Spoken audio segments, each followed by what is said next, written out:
Puan, syukur kepada Allah Ta'ala kerana Allah Ta'ala berikan kita ruang dan peluang pada malam ni untuk kita berkumpul di dalam Google Meet ini, dan telah kita bacakan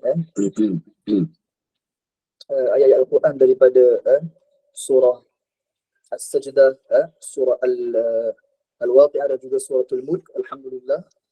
Dan kita ambil sedikit masa, tuan-tuan, kita isi masa yang berbaki ini untuk kita mengisi dengan sedikit majlis ilmu, beberapa peringatan untuk kita bersama. Moga-moga ia memanfaatkan kita, insya-Allah taala.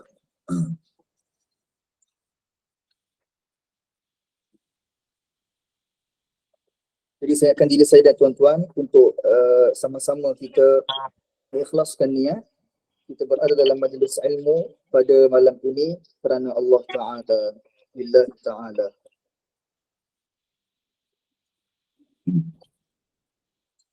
Baik tuan-tuan, sekarang ni kita nak saya nak sambung perbahasan yang telah dimulakan oleh Ustaz Afiq sebelum ini. Beliau telah bahaskan berkaitan dengan mula perbahasan berkaitan dengan kewajipan-kewajipan hati. Maknanya tuan-tuan, hati kita ini juga ada perkara-perkara yang wajib ke atasnya. Antara yang tuan-tuan telah dibahaskan dahulu adalah keimanan kepada Allah dan keimanan kepada baginda Rasul sallallahu alaihi wasallam. Antara kewajipan hati yang telah dibahaskan juga adalah al-ikhlas. Al-ikhlas maknanya kita dalam melakukan amalan-amalan ni tuan-tuan, lakukan perkara-perkara ketaatan, jangan lupa untuk kita sertakan niat ikhlas kerana Allah. Kerana itu saya ingatkan tadi di awal-awal, saya ingatkan untuk kita sama-sama mengikhlaskan niat dalam membaca Al-Quran, dalam kita mendengar majlis ilmu ini tuan-tuan, kita niatkan ikhlas kerana Allah Ta'ala. Moga-moga ada, moga-moga kita diberikan ganjaran, balasan kebaikan atas amalan-amalan soleh yang kita lakukan ini. Begitu juga tuan-tuan yang telah dibahaskan juga berkaitan dengan menyesal di atas maksiat-maksiat yang telah dilakukan.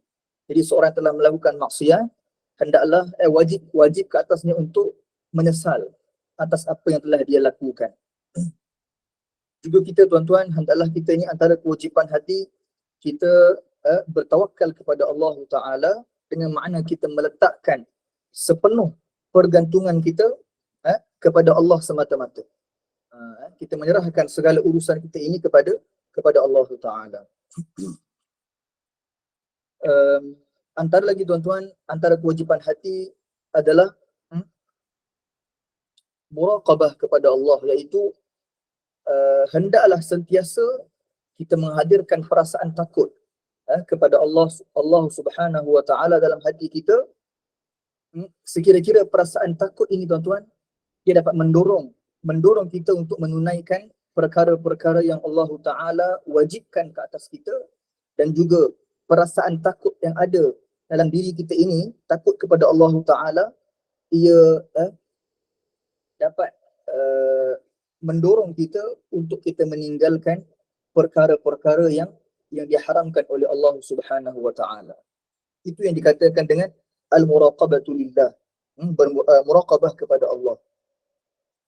Antara lagi tuan-tuan adalah seorang itu mesti dia redha terhadap segala ketentuan yang Allah Ta'ala telah tentukan. Dengan makna bila dia kata dia berserah kepada redha dengan segala ketentuan Allah Ta'ala, maknanya dia berserah kepada Allah Ta'ala dan dia tidak membangkang perkara yang Allah Ta'ala telah takdirkan ke atasnya. Jadi kita dalam hidup kita ini tuan-tuan, dalam hidup kita ini ada perkara-perkara yang berlaku. Kita mungkin tidak minta untuk dia berlaku. Mungkin kita minta untuk berlaku sebaliknya. Contoh, kita mungkin mengharapkan berlaku perkara A, tapi tiba-tiba berlaku perkara B. Jadi kita perlu redha. Kita perlu terima ketentuan Allah Ta'ala. Kita perlu terima bahawa Allah Ta'ala mentakdirkan, menentukan untuk berlakunya B. Maka kita perlu terima, jangan kita membangkang takdir ketentuan Allah Ta'ala. Mesti kita menerima. sama ada ia perkara yang baik atau perkara yang buruk. Sama ada diberikan kepada kita nikmat ataupun ditimpa ke atas kita satu kemudaratan, maka kita perlu untuk redha. Perlu untuk redha, kita berserah kepada Allah Ta'ala dan tidak membangkang ketentuan Allah Ta'ala. Jadi itu tadi bahasan sebelum ini tuan-tuan. Maka pada hari ini kita nak sambung perbahasan ini, kita nak pergi kepada kewajipan hati yang seterusnya, iaitulah mengagungkan syiar Allah, mengagungkan syiar Allah.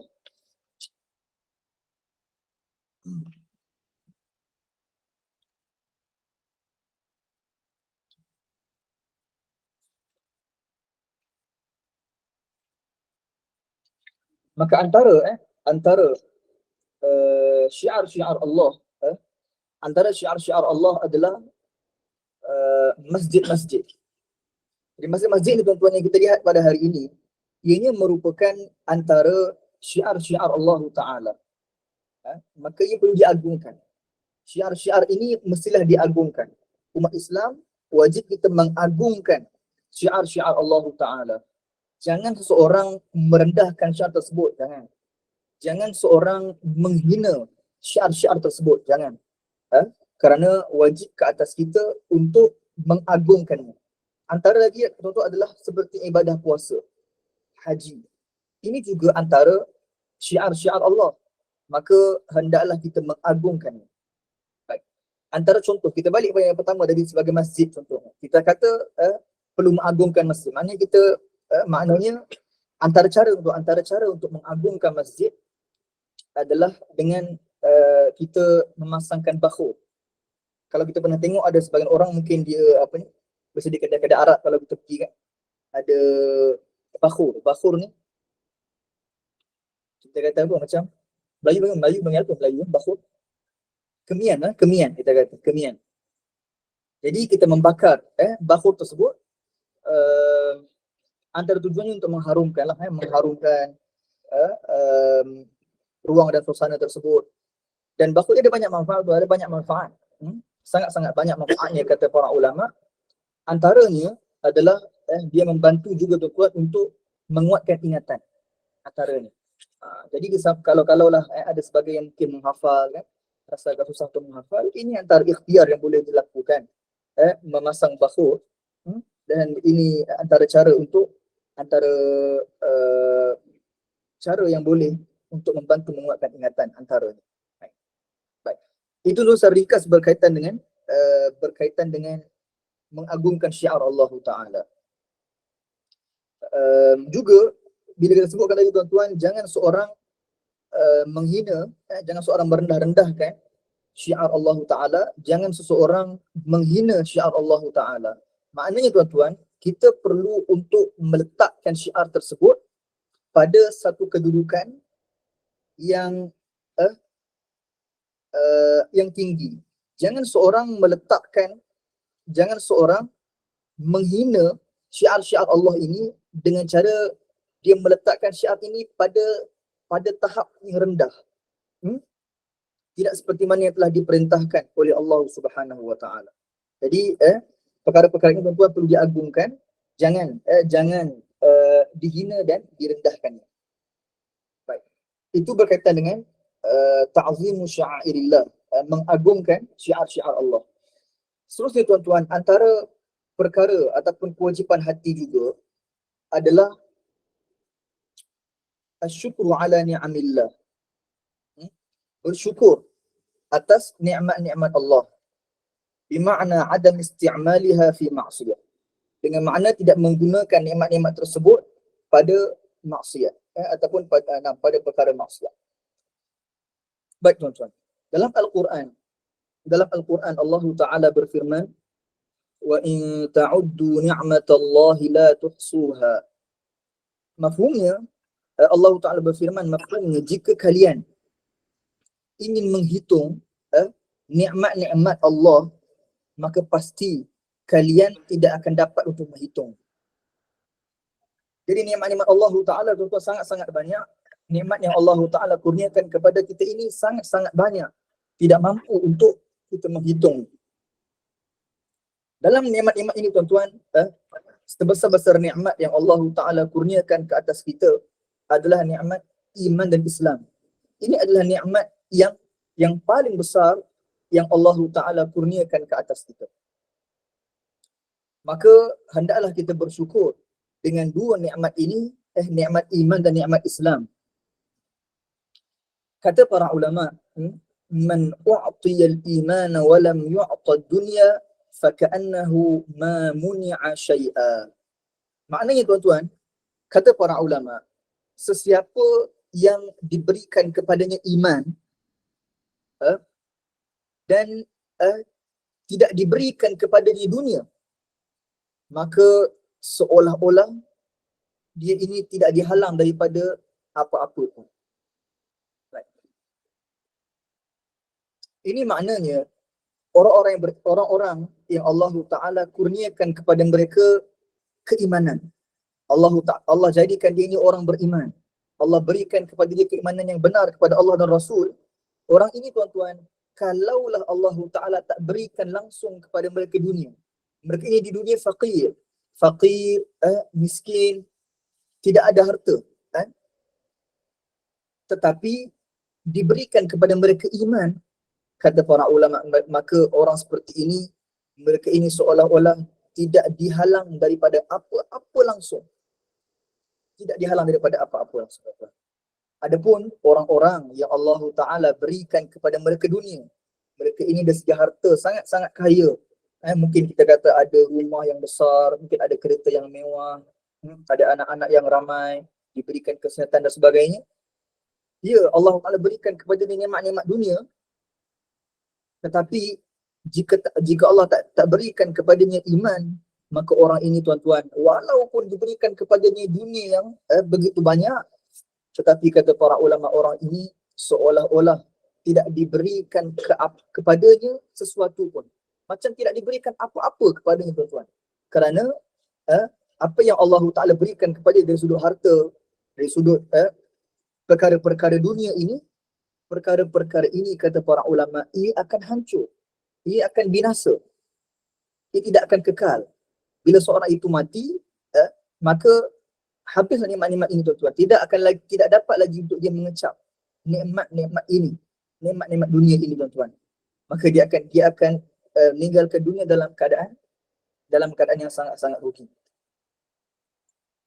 Orang-orang yang fakir tuan-tuan, orang-orang yang fakir, yang diberikan kepadanya iman, dia beriman kepada Allah Ta'ala. Cuma dia fakir, mungkin dari segi makanan yang tidak cukup, dari segi pakaian yang mungkin tidak selesa seperti orang lain, mungkin ada sebahagian yang tidak ada rumah, mungkin ada sebahagian yang mungkin rumahnya agak daif kan. Jadi di dunia dia susah, dia ditimpa dengan banyak kemudaratan, ditimpa dengan banyak musibah, banyak keperitan. Perkara-perkara ini tuan-tuan, dia betul di dunia dia susah, dia perit kan, tetapi keperitan ini, kesengsaraan ini, dia akan berakhir. Bila dia meninggal, tidak lagi berlaku padanya keperitan ini, tidak lagi berlaku kepadanya kepayahan dan kesulitan ini. Dia akan berakhir di situ bila dia meninggal. Dan di akhirat akan diberikan kepadanya dengan balasan syurga, kerana dia beriman kepada Allah Ta'ala. Adapun orang-orang yang diberikan kepadanya dunia tetapi tidak diberikan kepadanya iman, maka orang ini seolah-olah tidak mendapat apa-apa pun. Inilah yang difahami daripada kata-kata para ulama yang kita bacakan tadi, man u'tiyal imana wa lam yu'ta ad-dunya faka'annahu ma muni'a syai'a. Maka tuan-tuan yang saya muliakan, asas iman ini, kita jelaskan tadi nikmat yang paling besar yang Allah Ta'ala kurniakan ke atas kita adalah nikmat iman dan Islam. Maka nikmat iman ini tuan-tuan, iman ini asasnya adalah, asas iman adalah beriman kepada Allah dan Rasulnya. Maka orang yang tak beriman kepada Allah, dia ini jelas tidak bersyukur kepada Allah. Orang yang tak beriman kepada Allah, maknanya orang ini tidak bersyukur kepada Allah Ta'ala. Kerana asas syukur adalah bila seorang itu beriman kepada Allah Ta'ala. Ini asasnya. Kalau orang itu nak dikatakan dia bersyukur kepada Allah, mestilah pertama sekali dia beriman kepada Allah Ta'ala. Maka iman kepada Allah Ta'ala ini tuan-tuan, beriman kepada Allah dengan makna kita meyakini bahawa Allah Ta'ala itu ada dan tiada keraguan pada kewujudan Allah. Kita meyakini bahawa Allah Ta'ala tiada permulaan bagi kewujudannya. Tidak ada menciptakan Allah kerana Allah telah pun ada pada azal. Kita meyakini tuan-tuan bahawa Allah Ta'ala ini tidak akan binasa, tidak akan mati. Kita meyakini Allah Ta'ala itu esa dengan makna tiada sekutu baginya. Keimanan kepada Allah tuan-tuan maknanya kita ini meyakini bahawa Allah Ta'ala itu tidak berhajat, tidak memerlukan kepada suatu pun daripada makhluk ciptaannya. Maknanya Allah Ta'ala ciptakan langit. Allah tak berhajat kepada langit. Allah tak memerlukan kepada langit. Allah ciptakan para anbiya. Allah Ta'ala tidak berhajat, tidak memerlukan kepada para anbiya. Allah Ta'ala ciptakan para malaikah. Allah Ta'ala tidak berhajat, tidak memerlukan kepada al-malaikah. Kerana Allah Ta'ala itu tidak memerlukan kepada suatu pun daripada makhluk ciptaannya. Umat Islam tuan-tuan, kita meyakini bahawa Allah Ta'ala tidak sama dengan makhluk ciptaannya. Allah Ta'ala bukan jisim yang kecil seperti semut ataupun habuk. Allah Ta'ala juga bukanlah jisim yang besar seperti gunung ataupun bukit. Kerana Allah Ta'ala itu tidak sama dengan makhluk ciptaannya. Allah bukan jisim dan Allah Ta'ala tidak bersifat dengan sifat-sifat jisim seperti bersaiz, berukuran, berbentuk, berwarna, bertempat dan lain-lain lagi. Maknanya Allah Ta'ala ini tuan-tuan, umat Islam kita meyakini Allah Ta'ala tidak bersaiz, tidak berukuran, tidak berwarna, tidak berbentuk, tidak bertempat. Dan Allah Ta'ala tidak diliputi oleh arah yang 6, depan, belakang, kanan, kiri, atas dan bawah seperti mana makhluk-makhluk ini diliputi oleh arah yang 6. Itu tuan-tuan adalah asas berkaitan dengan asas iman, keimanan yang benar kepada Allah Ta'ala. Maka tuan-tuan, apabila seorang itu dipermudahkan untuk melakukan ketaatan. Macam kita hari ni tuan-tuan, kita hari ini Allah permudahkan kita untuk boleh solat maghrib, ada yang nak pergi ke masjid tadi, ke surau ataupun berjemaah di rumah. Allah permudahkan kita untuk melakukan ketaatan. Allah mudahkan kita untuk hadir pada malam ini bersama-sama. Kita membaca Al-Quran sama-sama, kita berdoa bersama-sama, kita mendengar pengisian ini bersama-sama. Jadi Allah Ta'ala berikan kepada kita tuan-tuan, Allah permudahkan kepada kita untuk melakukan ketaatan. Maka ini adalah nikmat. Allah Ta'ala permudahkan kita buat taat. Ini sebenarnya tuan-tuan adalah salah satu bentuk nikmat yang Allah berikan kepada kita. Maka hendaklah kita bersyukur. Hendaklah kita bersyukur dengan nikmat yang Allah Ta'ala berikan ini. Hendaklah kita bersyukur dengan Allah permudahkan urusan kita untuk melakukan ketaatan. Contoh. Kalaulah seorang itu bersedekah, seorang itu perlu melihat bila dia bersedekah, maknanya dia menginfakkan harta yang Allah Ta'ala berikan kepada dia. Pertama tuan-tuan, dia bersyukur dengan harta yang Allah Ta'ala kurniakan kepada dia. Itu nikmat. Harta yang Allah berikan kepada dia, itu nikmat. Dan dia bersedekah dengannya. Dia menginfakkan harta tersebut pada jalan kebaikan. Maka perbuatan dia bersedekah tuan-tuan, itu adalah perkara ketaatan. Itu juga nikmat. Maka harta yang Allah berikan kepada dia itu nikmat. Perbuatan dia bersedekah itu juga, perkara ketaatan itu adalah nikmat. Juga dia sedar, dia bersyukur kerana dia dapat untuk melakukan sedekah itu juga nikmat. Bila dia boleh bersyukur. Berapa ramai orang yang buat perkara ketaatan tapi tak bersyukur dengan nikmat perkara ketaatan tersebut. Jadi bila seorang itu dia melakukan sedekah, contohnya dia ingat harta yang Allah berikan ini nikmat daripada Allah. Perbuatan bersedekah ini perkara ketaatan, ini juga nikmat daripada Allah. Dan dia bersyukur dengan nikmat yang Allah Ta'ala berikan. Dia bersyukur kerana dapat bersedekah. Ini juga nikmat daripada Allah Ta'ala. Bayangkan tuan-tuan, betapa banyaknya nikmat yang Allah Ta'ala kurniakan kepada kita, akan tetapi kita tidak perasan, kita tidak sedar bahawa nikmat-nikmat ini terlalu banyak Allah Ta'ala kurniakan kepada kita. Jadi tuan-tuan, hendaklah kita sama-sama bersyukur atas segala nikmat-nikmat ini yang Allah Ta'ala berikan kepada kita. Tuan-tuan, orang yang sentiasa bersyukur, orang yang sentiasa bersyukur akan dipermudahkan urusan. Akan dipermudahkan urusan. Allah Ta'ala berfirman, la in syakartum la azidannakum. Mafhumnya, jika kalian bersyukur, maka pasti aku akan tambahkan nikmatmu ke atas, nikmatku ke atas kalian. Jadi ini menunjukkan tuan-tuan, kata para ulama menunjukkan bahawa orang yang sentiasa bersyukur dengan Allah, dengan nikmat yang Allah berikan, orang ini Allah Ta'ala akan sentiasa permudahkan urusan. Itu yang pertama. Yang kedua, orang sentiasa bersyukur tuan-tuan, Allah Ta'ala akan pertahankan nikmat yang ada padanya. Kata para ulama, "Idza kunta fi ni'matin far'aha fa innal ma'asiya tuzilun ni'am." Maknanya tuan-tuan, jika kamu berada dalam satu nikmat, maka hendaklah kamu jaga nikmat tersebut. Kerana sungguhnya maksiat itu akan menghilangkan nikmat-nikmat.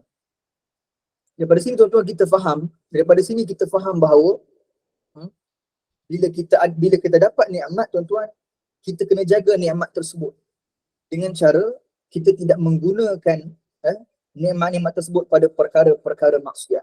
Kerana maksiat-maksiat inilah yang akan menjadi asbab untuk hilangnya nikmat-nikmat yang Allah Ta'ala berikan kepada kita.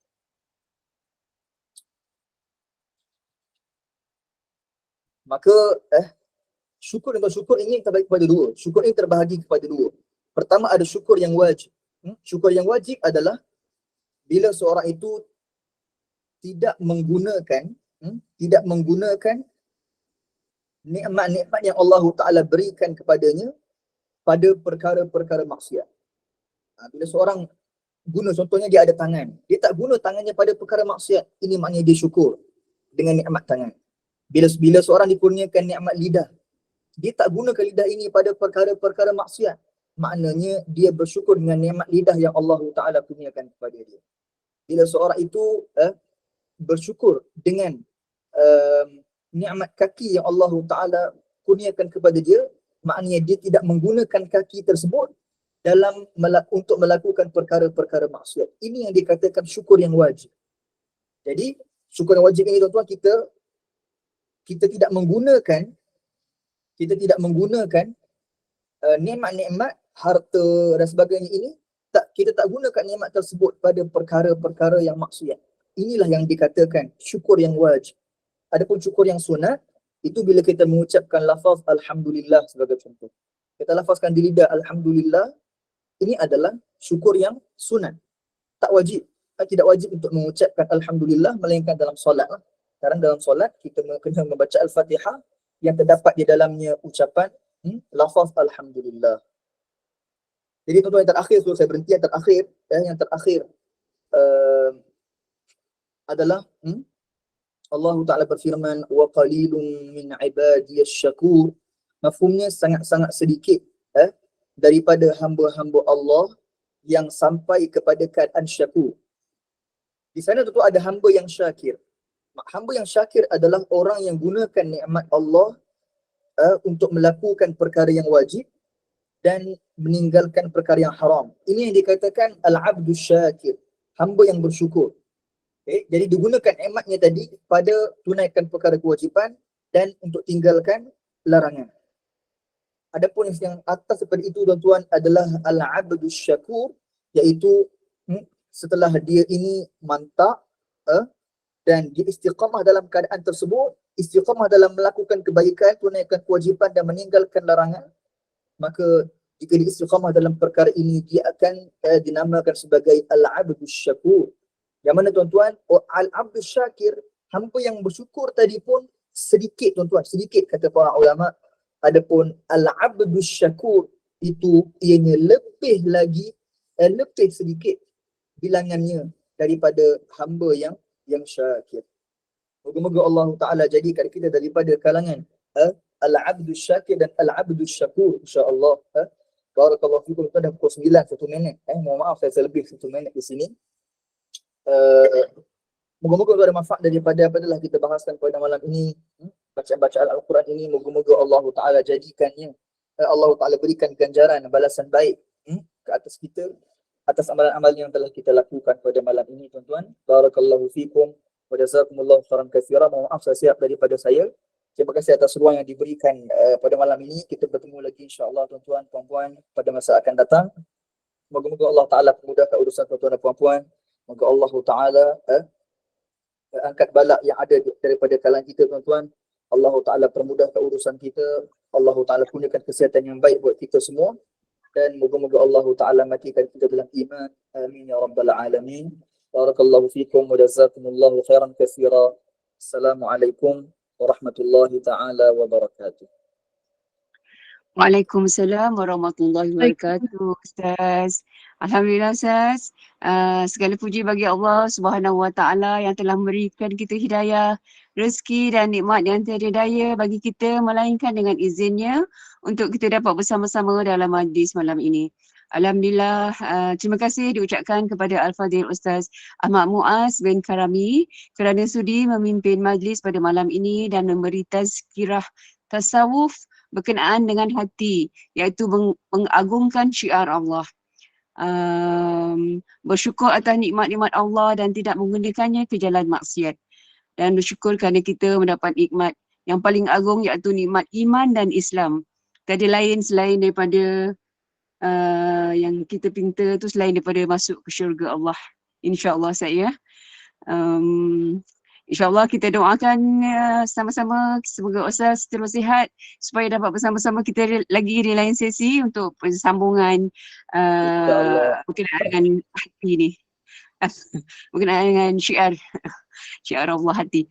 Okey, terima kasih juga kepada para jemaah yang lebih kurang ada dalam 130 orang tadi yang setia bersama-sama dari awal hingga akhir majlis. Saya Rosnaini, moderator anda pada malam ini. Memohon ampun dan maaf jika ada kesilapan sepanjang majlis. Yang baik datang dari Allah, yang lemah dan kurang adalah kelemahan saya sendiri. Baiklah, sebelum berpisah, saya serahkan semula majlis kepada Al-Fadhil Ustaz untuk menangguhkan majlis dengan tasbih kafarah dan suratul As. Dengan segala hormatnya dipersilakan. Silakan Ustaz. Subhanakallahumma wa bihamdika asyhadu an la ilaha illa anta wa astaghfiruka wa atubu ilaik. Bismillahirrahmanirrahim. Wal 'asri innal insana lafi khusr illa alladhina amanu wa 'amilus salihat wa tawasaw bil haqqi wa tawasaw bis sabr. Barakallahu fiikum. Terima kasih Ustaz. Assalamualaikum warahmatullahi wabarakatuh. Assalamualaikum.